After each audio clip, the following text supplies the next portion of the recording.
আসসালামুয়ালাইকুম, কেমন আছেন সবাই? আশা করছি ভালো আছেন। আমি আলহামদুলিল্লাহ ভালো আছি। আজকের ব্লগটা এখান থেকেই শুরু করলাম। আজকে যে রান্না বান্না করছি, আজকে শুক্রবার, আজকে অনেক কাজ করেছি, মানে সকাল থেকে অনেক কিছুই করেছি, করে টোরে এই যে রান্না করতে আসছি। এই যে এখানে কলিজা রান্না করতেছি, গরুর কলিজা। আর এখানে গতকালকে তরকারি ছিল, সেই তরকারিটা গরম করতেছি। ডাল রান্না করেছি, এই যে ডাল রান্না করেছি।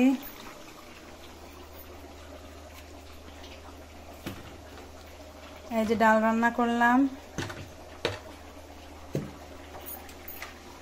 তারপরে এইদিকে রান্না করব রাতের জন্য, নিহারি রান্না করব গরুর পায়া দিয়ে। এই যে নিহারি রান্না করব, এটা ভিজাইছি, ভাবলাম এটা ফ্রিজে ছিল আগে থেকে, মানে এভাবে পিস পিস করে রেখে দিয়েছিলাম ফ্রিজে, তো ভাবছি এটা দিয়ে আজকে রাতের বেলা নিহারি রান্না করব।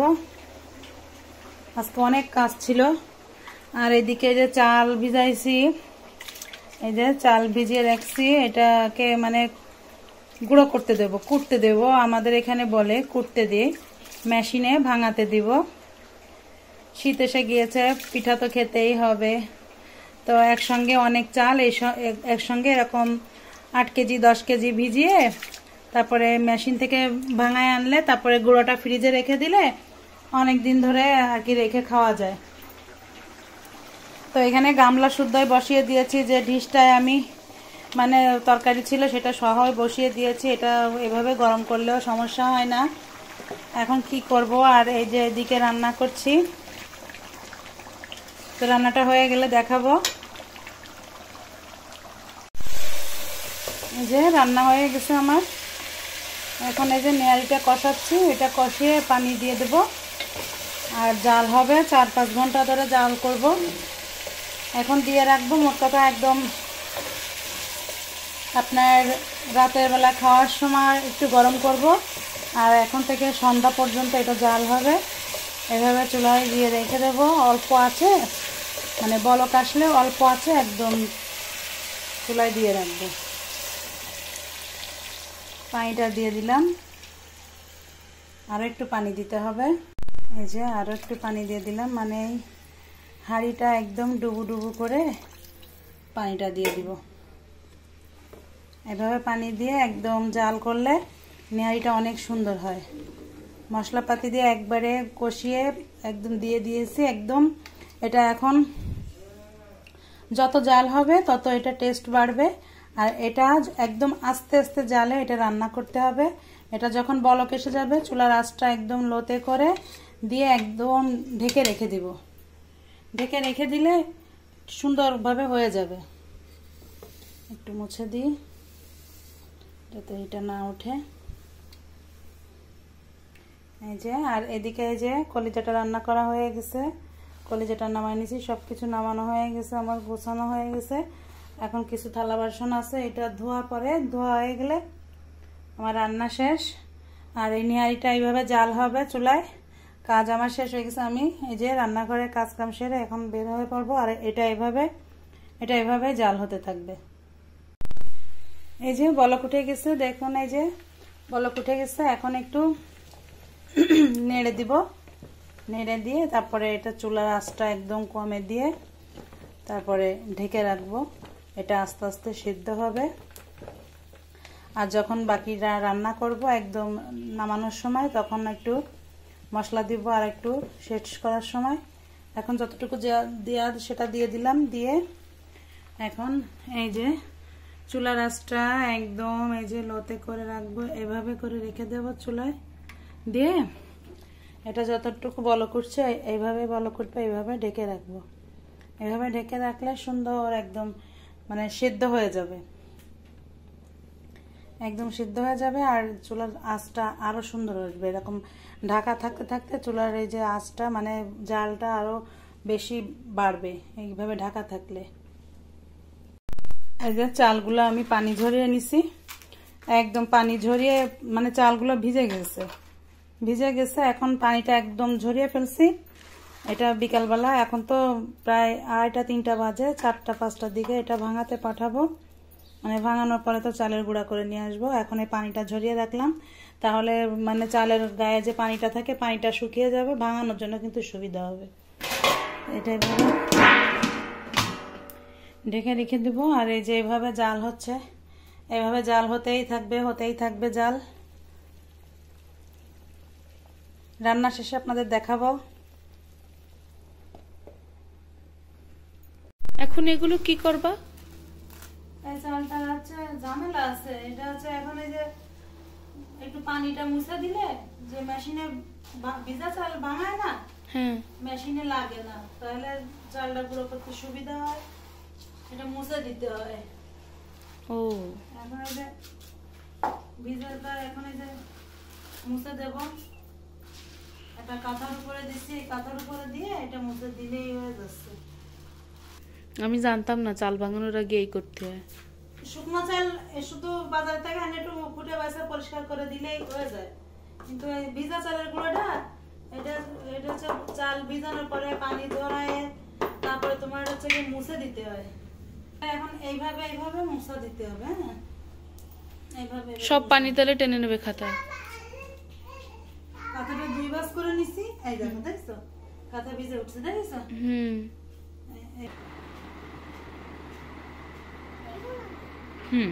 সাদা সাদা গুলোই তো চাল।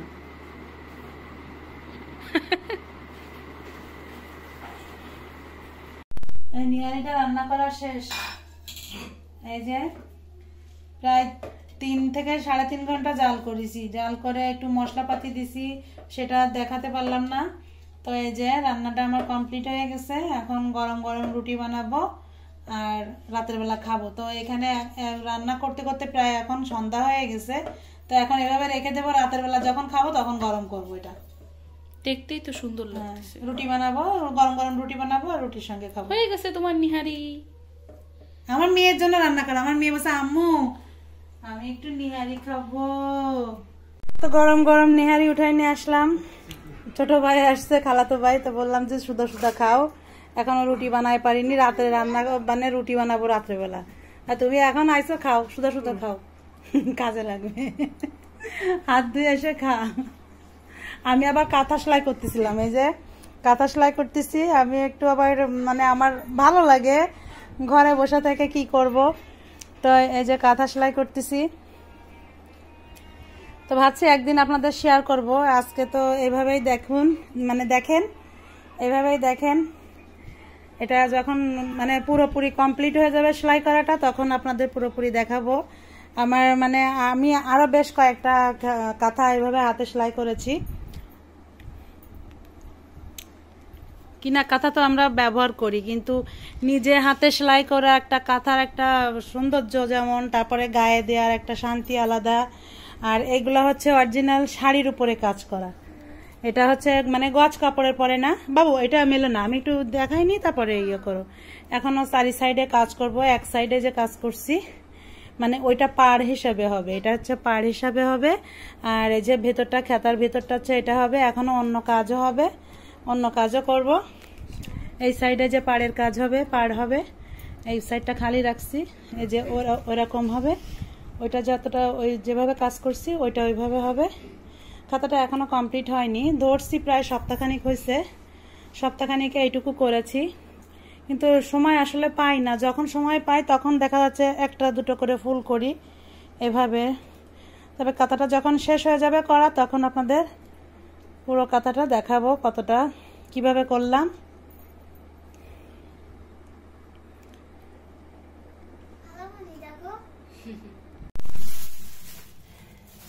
এই যে চালের গুঁড়া ভাঙায় নিয়ে আসছি, এই যে চাল মানে ভাঙায় নিয়ে আসছি। এখন এই যে গুঁড়োটা একটু এই গাবলার ভিতরে ঢেলে দিয়ে এটা একটু ঠান্ডা করে নিলাম। মানে এটা যখন মেশিনে ভাঙা, এটা কিন্তু গরম থাকে, তো এই গরমটা একটু ঠান্ডা করে এই যে এই যে পুটলি করে করে নিচ্ছি। এই পুটলি এরকম করে করে রেখে, পুটলি করে করে ফ্রিজে রেখে দিলে ধরেন সারা 12 মাস এভাবে খেতে পারবেন, একবারে এরকম করে করে।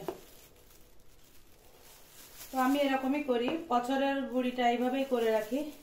তো এবার একটু কম করেছি, কারণ আর একটু মানে একসঙ্গে বেশি করিনি, এখানে আমি 5 কেজি চাল মানে একসঙ্গে গুঁড়ো করছি, আরো 5 কেজি কয়েকদিন পরে মানে গুঁড়ো করে রাখবো।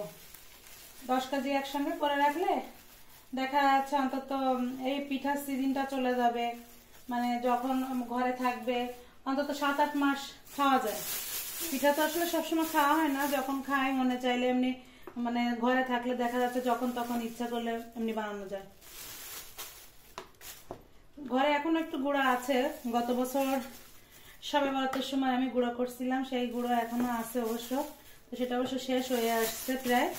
তো এই জন্য ভাবলাম যে শীতও পড়ে যাচ্ছে কম বেশি, মানে অল্প অল্প ভালোই শীত পড়ে যাচ্ছে আমাদের এখানে, যেহেতু শীতের সময় পিঠা তো খেতেই হবে, মন যখনই চাই দেখা যাচ্ছে তাড়াতাড়ি একটু গুঁড়ো বের করে পিঠা বানাতে পারি। তা আমি এবার এইভাবে পলিতে করে রাখি, এইভাবে পলিতে করে রাখলে সুবিধা হয়। আর যতটুকু লাগবে দেখা যাচ্ছে এতটুকু মানে পুটলি করলে এক এক সময় যতটুকু করে খেতে চান দেখা যাচ্ছে বেশি লাগলে 2-3টা বের করে নিলেই হয়ে যাবে, আর কম যখন খায় তখন দেখা যাচ্ছে 1 পুটলি বের করলে হবে, মুদারও পড়ে যাবে মা। হ্যাঁ হ্যাঁ চাল ভাঙাইছি, এটাকে গুড়ি করা বলে, বুঝেছো? আল্লাহ কি করেছো তুমি কি করেছো মা? এই যে এইভাবে পুটলি করে করে রাখলে অনেক সুবিধা হয়, আমার ক্ষেত্রে হয়। যাই হোক, দেখি বাবু সরো, আমু সারা টেবিলে ফেলে না, আমু ওই যে নিচে নোংরা পড়ছে মা। তুমি এখন এগুলো কেন হাত দিলা বলো মামনি, কেন হাত দিলা? দেখি বাবু সরো সরো, হয়ে গেছে, আর একটা করলে হয়ে যাচ্ছে, ঠিক আছে, একটা করলেই হয়ে যাচ্ছে মামনি। আচ্ছা আর হাতে করে না, আর হাতে করে না, আর হাতে করে না। তো এখন এই যে গুঁড়োগুলো উঠাবো, এই যে গুড়ি এখনো আছে, এই যে গুড়ি আছে, এই যে গুড়ি আছে, তারপরে এই যে এগুলো শুটকি মাছ আছে এখনো, গত বছরের ফুলকপি ফ্রোজেন করে রাখছিলাম সেটাও এখনো আছে, এই যে গুড়, আরো গুড় আছে, এটাও গুড়, ঝোলা গুড় আছে ফ্রিজে, এটা আগের গুড়ি, এটা থাক, এটা আগে উঠায় উপরে উঠায় রাখবো, এটা আগে আগে খেয়ে নিবো, আর এইগুলা এখানে রেখে দিচ্ছি। এইভাবে রেখে দিলে সুবিধা হয়। এই ফ্রিজটায় যত গুড়ি মানে যত চালের গুড়ি, তারপরে আপনার মানে যত শুকনা মাল জিনিস এইসব রাখি, দেখা যাচ্ছে পোলাও চাল ডাল থাকলে এইগুলা, হ্যাঁ এই ধরনের জিনিস রেখে দিই, তারপরে শুটকি মাছ, হ্যাঁ এইসব টাইপের জিনিস রাখি।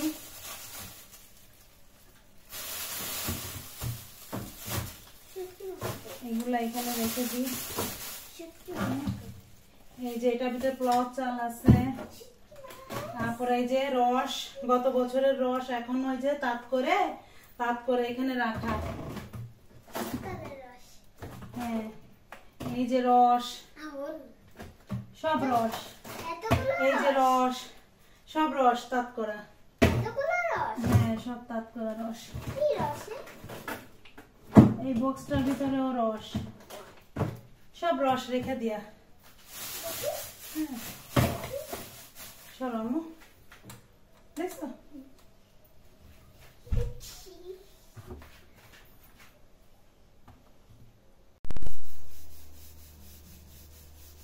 আজকে রাতে আমরা রুটি খাবো, রুটি আর নিহারি খাবে আমাদের, আমার মেয়ের অনেক পছন্দের, তার জন্য ওর মা এখন এই রাতের বেলা রুটি বানাচ্ছে। দর্শক দেখেন কি পড়ছে এখানে একটা,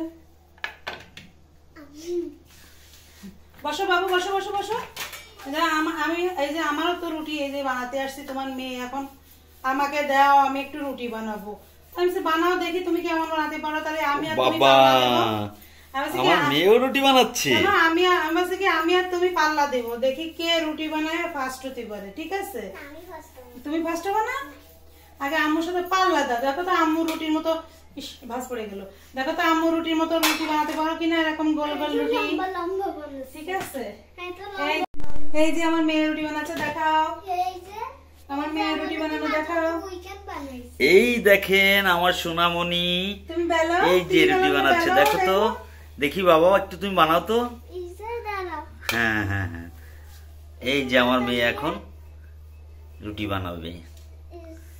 দর্শক দেখেন, আমার মেয়ে কিন্তু অনেক ছোট, তবে ওর কাজগুলো অনেক ভালো লাগে আমার দেখতে। ওর মা যখন কাজ করে রান্নাঘরে, বিশেষ করে রান্না বান্নার কাজ, সঙ্গে আমার মেয়েটা খুব রান্নার প্রতি তার আগ্রহ। এই দেখেন না, ও চেষ্টা করে যে ওর আম্মু কিভাবে কাজ করে, ও সেটা করার জন্য সেটা চেষ্টা করে। হ্যাঁ, অনেকে আছে না ছোট মানুষ ছেড়া বেড়া করে, ও তা না, ওর কাজের একটা গোছ আছে। ও বোঝে যে ওর আম্মু কিভাবে কাজ করে, ও সেটাই করার চেষ্টা করে, সেইভাবেই করার চেষ্টা করে। এই যে আমার মেয়ে রুটি বানাচ্ছে। বড় বাটি লাগবে আমার। বড় বাটি আর বাটি নিও না, ওইটাই রাখো বাবা। আর বাটি নিও না, ওইটাতেই লাগাও। হ্যাঁ, ওইটাতে রাখো। ঠিক আছে, তুমি রুটি বানায় কাকে কাকে খেতে দিবা? বাবাকে খেতে দিবা? বাবাকে, আম্মুকে দিবা না? আমি সবাইকে দিব। আর আমার গরম লাগে গেছে, এত সময় শীত করতেছিল, ঠিক আছে, এত সময় শীত করতেছিল, এখন এই যে গরম লাগতেছে। এমনি তো রান্নাঘরে একটু গরম। ভালো লাগতেছে রুটি গাল বানাতে। এই যে গরম পানিতে আটা সেনিস না, এমনি গা গরম হয়ে গেছে, এখন গরম লাগতেছে। আর রান্নাঘরে জ্বালানো টানা সব আটকানো তো, এই জন্য বেশি গরম লাগতেছে। আর আমি না এই পিঁড়িটাই ছাড়া রুটি বানাই আমি মানে শান্তি পাই না। এই পিঁড়িটা তো অনেক সুন্দর, অনেক পুরনো। এই পিঁড়িটা হচ্ছে আমার আম্মুর সংসার জীবনের থেকে শুরু। ও, তাহলে তো অনেক বছর আগে। পিঁড়ি কিন্তু আরো 2-3টা আছে। হ্যাঁ বানাই দিছে। হ্যাঁ, আরো 2-3টা পিঁড়ি আছে, বাবা বানায় দিছে আম্মু তোমাকে। কাঠের হ্যাঁ, পিঁড়ি, তোমারটা আমি বানাই নিয়ে এসেছি কাঠের বাবা। পিঁড়ি কিন্তু আরো 3টা আছে, আমি ওইগুলোতে রুটি বানাই, আমি শান্তি পাই না। কিন্তু আমার এই পিঁড়িটা রুটি বানায় যে এত শান্তি পায়, আর আমার একটা মাপ হয়ে গেছে বুঝছো। আমি দেখো রুটিগুলো তৈরি করি ঠিক এই পিঁড়ের সাইজই হয়, এই পিঁড়েটা যে সাইজ সেম একদম অ্যাকুরেট, আমার রুটিটা দেখবা ঠিক অ্যাকুরেট ওরকম হবে। আমার হাতের একটা আন্দাজ হয়ে গেছে, আমি যতটুকু আটা নিই, আটাটা নিলে একদম অ্যাকুরেট না, অ্যাকুরেট এই যে এই পিঁড়িটার মাপে দেখে নে বলতে দেখে নে, একদম সেই পিঁড়ির মাপে রুটি হয়ে যাবে। আর আমার এটাতেই আমি রুটি বেলে শান্তি পাই, রুটিগুলো আমার অ্যাকুরেট হয় একদম, একটা রুটি ছোট হবে না, বড় হবে না, একদম সেম। দেখো দেখছো পিঁড়ির সাইজ এসে গেছে, আরো বড় হবে, আরো বেলতে লাগলে রুটিটা আরো বড় হবে। না আর বড় করো না, না রুটিটার পাতলা না করলে তো হবে না, আমি আমার মাপ মতো করি। দেখছো একদম, দেখছো এই পিঁড়িটা যতটুকু, আমার রুটির সাইজটা ততটুকু। আর এই দেখো রুটিগুলো একদম সব অ্যাকুরেট, একটা রুটি ছোট না বড় না, একদম সব অ্যাকুরেট। মামনি, আমার আম্মাজান কি রুটি বানাচ্ছে? ওয়াও, অনেক সুন্দর রুটি হচ্ছে তো। হ্যাঁ, তুমি তো দেখি তোমার আম্মুর মতো রুটি বানানো শিখে গেছো। মাত্রা দেখে শিখছো? ও আমার মেয়ে, ও আমার মতোই কাজ সব শিখবে। ও আমার, আমি যে কাজ দেখি বাবা। হ্যাঁ, আমি যেভাবে কাজ করি ঠিক আমার কাজ আমার মতো করে ও করার চেষ্টা করে। মানুষটা ছোট থেকে খেয়েছে, ও বোঝে যে আমার আম্মুর কাজ কাম কেমন। অনেক ছোট মানুষ আছে না, ধর মাছের নোংরা টুংরা এটা সেটা করে, ও তা করে না। একটা জিনিস খেতে দিলে মানে খেয়ে এসে সিঙ্কে এসে সেই পাত্রটা ধুয়ে ধুয়ে উঠে রেখে আসবে, কিভাবে কোন জায়গায় থাকে সেই জায়গাগুলো রেখে আসে, ও বোঝে। এখন কি আরেকটা রুটি বানাবে? ও, তোমার রুটি কি খাওয়া যাবে বাবু? তোমার রুটি কি খাওয়া না, যাবে? তুমি খাবে কেন? আমার মেয়ের রুটি আমি খাবো। বাবারে দিবা? মিথ্যে খাওয়া যায়। মিথ্যে মিথ্যে খাওয়া যায়? কেন? না, এই যে আমার মেয়ে তো সুন্দর রুটি বানাইছে। তুমি তো অনেক সুন্দর রুটি বানাইছো মা, তুমি তো আমার মতো করে রুটি বানাইছো। বাবা কত সুন্দর রুটি হয়েছে। বাবার কয়টা, আমার কয়টা, তোমার কয়টা? আমার এই 3টা, না আমার এই 2টা, আম্মুর এই 2টা, আর হলো তিনটা। বাবার 3টা। ওয়াও, বাবার একটা বেশি। আর এইখানে বানাচ্ছি না, এইখানেও বাবার। এখানেও বাবার। বাবার তাহলে কয়টা? 4টা। হ্যাঁ, এতগুলো সব বাবার, সবগুলো বাবার জন্য আম্মু। এতগুলো সব বাবার। হ্যাঁ, আম্মুকে দিবা না? দিব তো। দিবা? জানি বাক করে রাখছি। আচ্ছা দেখি, আমার রুটিগুলো বেলা হয়ে গেছে, আমি রুটিগুলো ভেজে নিই। আমাদের এই বুঝে যে রুটিগুলো আমি ভাজবো, ভেজে নিব রুটিগুলো।